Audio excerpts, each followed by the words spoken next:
Okay, so now that we found the test statistic, let me just show you right here, which was 6.949, right? And then we're going to do the classical method right now, which means we're going to need a picture, which is going to look a lot like, oops, I got to go find it. There it is. Okay, so here's the chi-square, and you've got alpha over 2 over here, alpha over 2 over here, and you have two critical values. So notice that alpha for us was 0.05, right?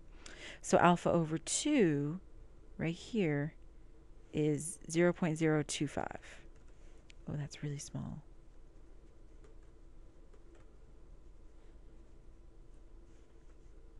Make that a little bit bigger so you can see it. There we go. So that side over there is 0.025, and so is the other side over here.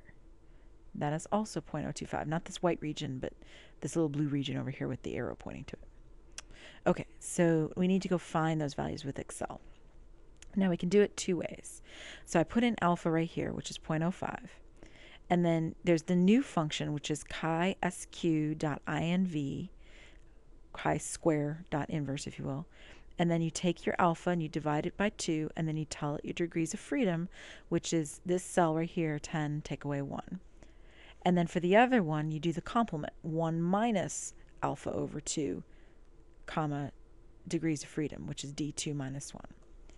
So you can do it that way, or if you have old school Excel, you just do chi-inverse, and then it reverses it. It's 1 minus alpha over 2 degrees of freedom for that one, and then alpha over 2 degrees of freedom for that one. Either way, you can still get the same numbers, which is 2.7 and 19.02. Okay, so those are our critical numbers.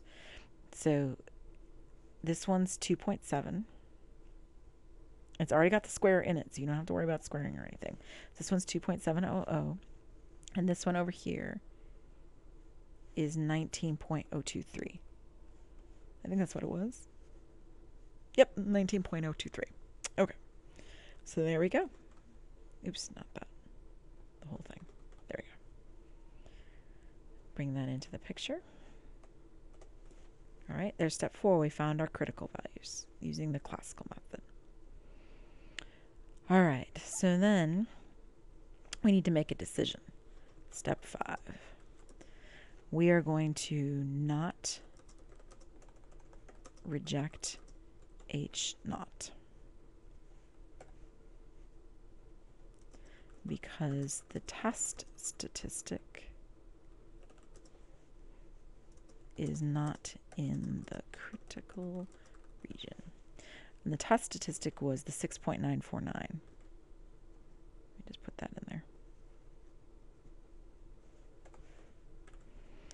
In other words, it's not lower than 2.7 or higher than 19.023.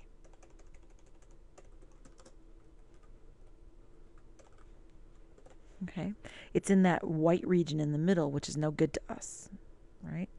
So that's how to do it with the classical method. Oh, and then step 6, not step 6. Step 6, there is not enough evidence to support the claim that the standard deviation of GRE verbal scores is not 120. Done. All right, that's the classical method. All right, now what about the p-value method? All right, hold that thought.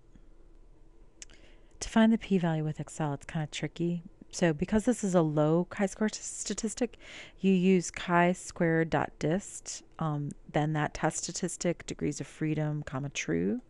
And then you got to multiply it by 2. So that technically is not the p-value. That's half the p-value. And then the p-value is that times 2. At least I think so.